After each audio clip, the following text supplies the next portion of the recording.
کہ میرے نزدیک جو ہے شعر جو ہے وہ تسکین کشمکش کا ایک ذریعہ ہے، اور شعر وہ قوت ہے یا شاعری وہ قوت ہے جہاں شاعر اپنے دل کی بات، اپنے جذبات، اپنے احساسات بنا کسی روک ٹوک کے بیان کر سکتا ہے۔ البتہ ایک خیال ضروری ہے، جہاں تک آج کل ہم دیکھتے ہیں فیس بک پہ یا سوشل میڈیا پہ جس قدر شاعری کے ساتھ ایک مذاق بھی ہو رہا ہے، بہت حد تک ایک کھلواڑ بھی ہو رہا ہے، شاعری کے اصولوں سے لوگ واقف نہیں ہیں، شاعری کے اونچ نیچ سے متعارف نہیں ہے اچھی طرح سے، اور شعر کہنے کی بیجا کوشش کرتے ہیں، طبع آزمائی اس میں کرتے ہیں۔ ان کے لیے بھی ایک مشورہ ہے کہ پہلے ان کو جا کے سیکھنا چاہیے بنیادی اصول کیا ہے شاعری کے۔ اگر ردیف قافیہ کا ہونا ضروری ہے، ایسا نہیں ہے کہ صرف ہم ردیف لے کے چلیں گے، اس میں قافیہ کی ضرورت ہے غزل میں، تو وہ چیزوں کا بھی ہمیں خیال رکھنا چاہیے، ایک نغمگی، ایک غنایت ہونی چاہیے۔ جی ہاں، میں آپ کے پاس آؤں گا۔ شاد سجاد صاحب انہوں نے فرمایا کہ شاعری میں قواعد کا ہمیں ضروری خیال رکھنا ہے، اس کا خیال ہمارے لیے لازمی ہے۔ شاعری میں وزن کی کتنی اہمیت ہے؟ اگر وزن کی اہمیت ہے تو اگر ہم کسی سائنسی تھیورم کو موزون کریں تو اسے شاعری کہی جائے گی؟ ہم اسے شاعری کہہ سکتے ہیں؟ دیکھیے بہرحال شاعری کے تعلق سے کچھ قواعد ہیں، کچھ ضوابط ہیں جن کو لے کر ایک شاعر جو ہیں پابند ہو جاتا ہے۔ ہم دیکھتے ہیں ہمارے سماج میں 3 طرح کے طبقے ہیں جن کو ہم شاعری کے ساتھ باندھ سکتے ہیں۔ ایک ہیں ہمارے اساتذہ جن کو اردو شاعری پر پوری گرفت ہے، ان کو پتہ ہوتا ہے کہ اردو شاعری کے لیے ہمیں کن چیزوں کی ضرورت ہوتی ہے، یعنی کہ وزن کیا ہے، عروضی نظام کیا ہے، بحر کیا ہیں، ہمارے پاس شعری اصطلاحات یا سنتیں کیا ہیں، ان چیزوں کو کیسے برتا جاتا ہے، کس موضوع کو کس انداز سے بیان کرنا ہے، کیسے الفاظ کا انتخاب کرنا ہے۔ تو یہ چیزیں جو ہیں ان کے یہاں کافی حد تک کامل نظر آتی ہیں۔ اس کے بعد ایک اور طبقہ ہوتا ہے ان اساتذہ کے شاگرد، تو ان میں کمی پیشی نظر آتی ہے، کیونکہ بہرحال شاگرد ہوتا ہے، جب تک کہ وہ فنی مہارت سے پوری طرح سے آگاہ نہیں ہوتے ہیں یا ان پر کامل ان کو وہ علم نہیں ہوتا ہے، تب تک ہم ان کو پختہ نہیں کہہ سکتے ہیں۔ اگر ان کے یہاں عروض اچھا ہوگا تو میں بھی ہو سکتا ہے، یہ ممکن ہے کہ ان کے یہاں تخیل کم ہوگا۔ اگر تخیل کم ہوگا، ٹھیک ہوگا، تو الفاظ جو ہیں الفاظوں کی گرفت پہ ان کی کم نظر ہو سکتی ہے۔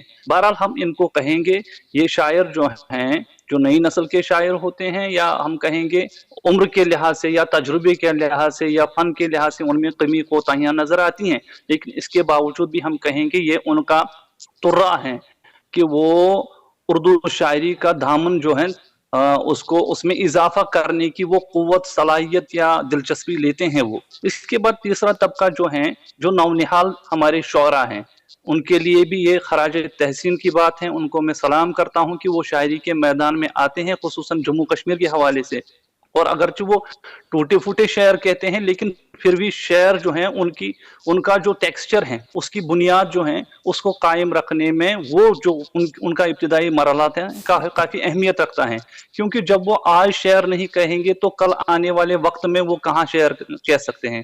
جب ہم آج ان کی حوصلہ افزائی نہیں کریں گے تو کل وہ آگے مجھے لگتا ہے اس میدان کو خیر بات کہہ کر اپنی راہ سدھار لیں گے۔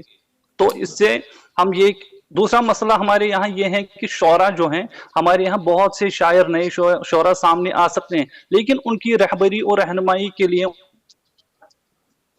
استاد نہیں ہوتا ہے۔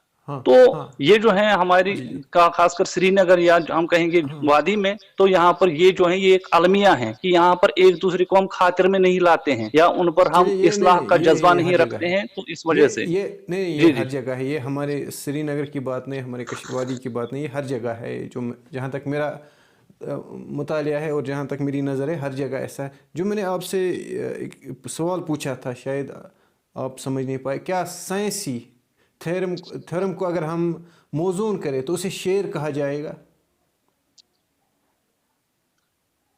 دیکھیے سائنس جو ہیں، سائنس کا مزاج یا منہج جو ہیں وہ الگ ہیں۔ اور شاعری جو ہیں شاعری کا مزاج الگ ہے. شاعری جو ہیں شاعری اصل میں انسانی کیفیات اور احساسات کا نام ہے, یہ میں نے پہلے بتایا ہے. اور ہمارے یہاں سائنس جو ہے سائنس اس چیز سے آری ہیں, سائنس جو ہے سائنس اس چیز سے آری ہیں. مثال کے طور پر بجلی کو لیجئے, بجلی کا کام الگ ہے. اور جب اگر ہم بجلی کی تار جو ہوتی ہیں اس کو چھیڑیں گے تو وہاں سے کرنٹ آئے گا. تو کرنٹ جو ہے اس کو یہ احساس نہیں ہے کہ اس سے پیدا ہونے والی صورتحال کیا ہوتی ہے. اس چیز کی بجائے اگر ہم شاعری کو لیں گے, شاعری جو ہے اس چیز کو ابھارتی ہیں کہ انسان جو ہے یہ پیکر ہیں, اس کے اندر اللہ تعالیٰ نے فطرت رکھی ہے, یہ سمجھنے کا ایک ہنر رکھتا ہے. یہ نہ صرف اپنی بات سمجھتا ہے بلکہ دوسروں کی بات کو سمجھتا ہے اور اس کا بے لاگ اظہار بھی کرتا ہے. تو اس طرح سے ان دونوں میں مماثلت ہیں. اور سائنس کی بھی اپنی مطلب ہم کہیں گے ان کے اپنے علاقے ہیں, اس کی بھی اپنی صورتحال ہوتی ہیں, اور شاعری کی بھی اپنی صورتحال ہے. سائنس بہرحال سائنس ہے اور شاعری بہرحال شاعری ہے. ان دونوں میں ایک امتیاز ہے, ایک فرق ہے, اور اس کو جو ہے ہر ایک سمجھ سکتا ہے اور ہر ایک کو پتا ہے کہ ان دونوں کے درمیان کیا جی ہاں مماثلت ہیں ہاں اور کون سا جی تفاوت ہے. جی جی وسیم صاحب, جیسا آپ نے فرمایا ابھی غزل کے بارے میں, غزل میں ضروری ہے وزن اور جو قواعد ہیں, کیونکہ حیاتی صنف ہے غزل, حیت ضروری ہے غزل کی. فرحت عباس شاہ ہمارے ایک محترم شاعر ہیں, بڑے شاعر ہیں, برگزیدہ شاعر ہیں, ان کا ایک بیان آیا تھا کچھ ہی دنوں پہلے. تو انہوں نے ایک صنف نکالی, وہ کہتے ہیں کہ ہم آزاد غزل لکھ سکتے ہیں. آزاد غزل, جس طرح آزاد نظم ہوتی ہے اسی طرح انہوں نے آزاد غزل, ہاں میں تجربہ کیا, ان کا تجربہ ہے.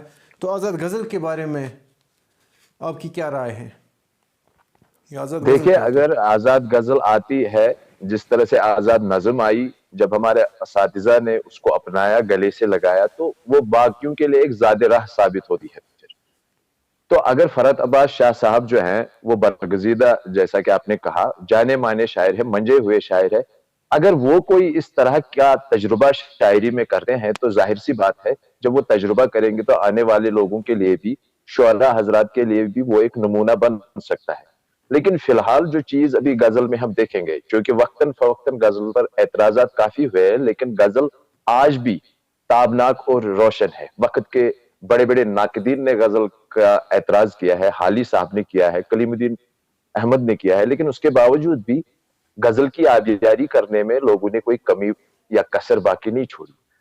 تو ابھی آزاد غزل اس کا تجربہ ہو رہا ہے. اگر تجربہ کامیاب ہوتا ہے, اگر باقی اساتذہ اگر وہ اصطلاحی طور پر قبول عام ہو جاتی ہے, تو بے شک پھر نئے شعراء حضرات جو ہے وہ اس پر طب آزمائی کر سکیں. لیکن فی الحال جو اس میں اصول ہے, جو قواعد ہے غزل کے, ان کو برتنا لازمی ہو جاتا ہے. نظم اور غزل میں جو بنیادی فرق ہے وہ تو یہی ہے کہ پوری غزل ایک بحر میں ہو سکتی ہے. چلیے, بحور کا تو زیادہ علم نہیں ہوتا ہے, لیکن وہ ایک گنایت کے ساتھ تو بول سکتے ہیں. لیکن جو عام چیز, جو عام غلطی ہے وہ ہے قافیہ کی. بہت سارے لوگ تو ایسے جو قافیہ کا خیال ہی نہیں رکھتے, تو اس کو ہم کسی صورت میں غزل نہیں کہہ سکے. شاہد صاحب کہتے ہیں کہ ہم ان کی حوصلہ افزائی کریں گے. حوصلہ افزائی اپنی جگہ ہے, لیکن کہیں ایسا نہ ہو کہ ہم کوئی غلط حوصلہ افزائی کریں اور پھر اردو شاعری, خصوصاً کشمیر کی, جو کشمیر سے نئی پود نکلتی ہے اردو شاعروں کی, تو کہیں وہ ان کو بوسیدہ ایک ڈھیر نہ بنا دے, کہیں بالکل وہ ایک بالکل راکھ کا ڈھیر نہ بن جائے اس صورتحال میں. تو پھر اس سے تو پورے کشمیر کا نام بدنام ہو جائے گا, بالکل تو پھر بالکل تو ہمیں شعر کہنے کا حق نہیں رہے گا. تو لہٰذا بالکل تنقید تو ضروری ہے. میر صاحب نے بھی تنقید کی, تو اس وقت اردو شاعری کو بہت بڑا فائدہ ہوا تھا کہ بہت سارے شاعر جو عام شاعر تھے انہوں نے شاعری کرنا چھوڑ دیا تھا. تو اس سے یہ ہوتا ہے, اگر ہم اچھی تنقید کریں گے, صحت مند تنقید کریں گے, ہمیں کسی کی پس ہمتی نہیں کرنی ہے, پس ہمت نہیں کرنا ہے کسی کو, ہمیں حوصلہ افزائی کرنی ہے. لیکن کم سے کم میں ان سے مشورہ تو یہ ہے کہ میرا, کہ کم سے کم جی تھوڑی بہت جانکاری لیجیے. اگر آپ غزل کہنا چاہتے ہیں تو تھوڑی بہت آپ اس کے بارے میں پہلے جانکاری حاصل کیجیے, غزل کس چیز کا جی نام ہے. جی ہاں ہاں شاد صاحب سے میں پوچھنا چاہتا ہوں, غالب کا شعر ہے, میں اس کا ایک مصرع آپ کے سامنے پیش کرنا چاہتا ہوں. بقدر شوق نہیں حرف تنگنائے غزل,